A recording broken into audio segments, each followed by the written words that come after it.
But I want to begin with an item which kind of just had me sort of tilt my head like a dog that had heard a strange whistle, because I am vaguely aware that former Texas A&M defensive lineman Shemar Stewart, drafted by the Cincinnati Bengals, is dealing with a contract holdout situation.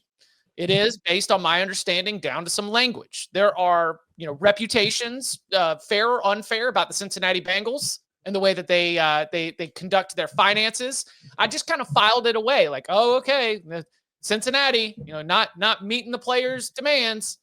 But Bud, you suggested something that kind of caught me off guard. How does me this? too? Yeah, how does this relate to college football? Yeah, so this caught me off guard as well. I was in the backyard with the boys on Saturday it was, and guy who has had some good A&M stuff in the past, he hit me. He's like, "Hey, Shemar might end up back here." I was like, okay. I was like, he's been in College Station. He's been fully involved in workouts, blah, blah, blah. He's holding out for the Bengals. Relationship's toxic, blah, blah, blah, blah, blah. He could try to come back and play again this season and then go into the draft again next year. Remember, he came out early, and I was like, how is that even legal? How does it work?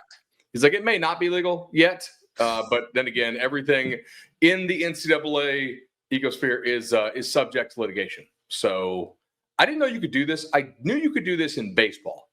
Right. If you got drafted, you didn't like your pick. Maybe you didn't like the team that you got picked for, but I don't know why you could do it in baseball and not football. I mean, you'd probably have to go to court, but can I chime in? Yeah.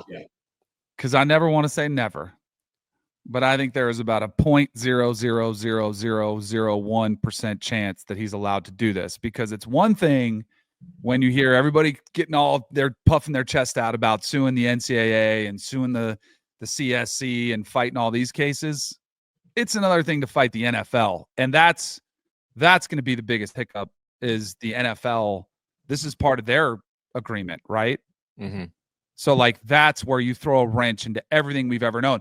I would love to see it be a case, and all of a sudden, if he wins, what it would mean. Because like you've said, but almost every draft, I've always proposed this idea. Like, why can't they? It'd be great for the players. If we're supposed to be player friendly, let's let them truly see where they get drafted. It gives them leverage.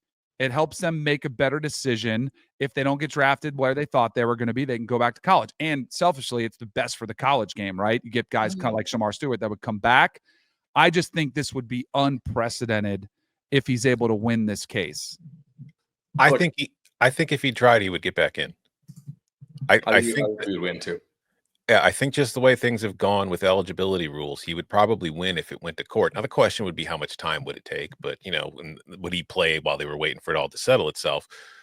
But I think the reason you've never seen players go to the NFL and become first-round draft picks and then return to college is because the money was never on the table to make it worthwhile for him before. Whereas now, if he came back, he could actually get some money from Texas A&M to play. So it would help offset what he's losing in the NFL. Where I think the other side of it works is, and I don't think it'll happen because I don't think it makes sense, is I was reading up on the situation since Bud texted it to us this morning. If he does go back to college, the Bengals retain his draft rights. So even if he played for another year, he wouldn't be able to re-enter the draft. So he would still have to be in a deal with the Bengals. So it would just be a situation where you either have to figure out the contract or they can trade his rights during the season while he's in Texas A&M. So that's what would be buying time. So I think ultimately he's going to end up being a Bengal by the time the regular season starts. I agree. I think this is probably just a leverage play, right? But it's a much greater leverage play than it used to be, because now you can make money in college. Yeah. Right. I mean, you get a first rounder to come back, that's going to cost you a couple million, and I'm sure A&M would happily pay that if they could. But I think the Bengals can also trade his rights to somebody else, right? Mm-hmm. Yeah. So I would be shocked if he goes back, but I would not be shocked if he tried to go back. I would not be shocked if he actually won his case. And the case is based on the fact that it's apparently the Bengals want to put in some language that would negate some of his guarantees, like with injuries or something, which every other team in the NFL has, but the Bengals have never had it. And now the Bengals are trying to put it in, and he just doesn't want to be the first person in the Bengals history to set that precedent. Is that because they think the Bengals will use it? Yes. 100,000%. But the Bengals are Bengals cheap enough would to try to definitely screw the use guy it. out of it. Yes. And everybody else. Okay. God, Yeah, yes. yeah. Do other teams use it, or is it just in there? I don't know. But I don't the know if the Bengals' NFL reputation is that they would definitely use it if given the chance to save a few $1 million. Okay. And he's They got are pretty like good. they're one of the mom and pop operations that are still kind of left in the league. The few of them. He's got pretty good leverage. I think this is a leverage play because Trey Hendrickson still isn't signed. Like they got some issues going on.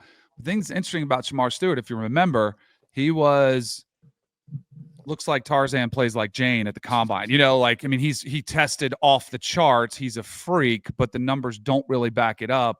I don't know. It's not helping him as far as in that category, because that's where I wonder. This is where I think you could see kind of the collusion. I know that's always accused, because no team is going to want a player to have this type of leverage. That's why I don't know if you'd see a trade for his rights, because no one wants to see this precedent set.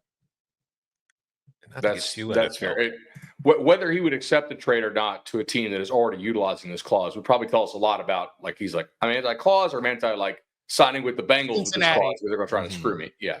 Okay. Anyway, I thought it was interesting, and certainly, like, he's a really good player. I don't know, like, I mean, maybe nothing happens there. And like him working out at A&M is not unusual. A lot of guys will work out at their school until they get to, until they go to camp. So that's not crazy. But I do think this is a really working out with the team, though.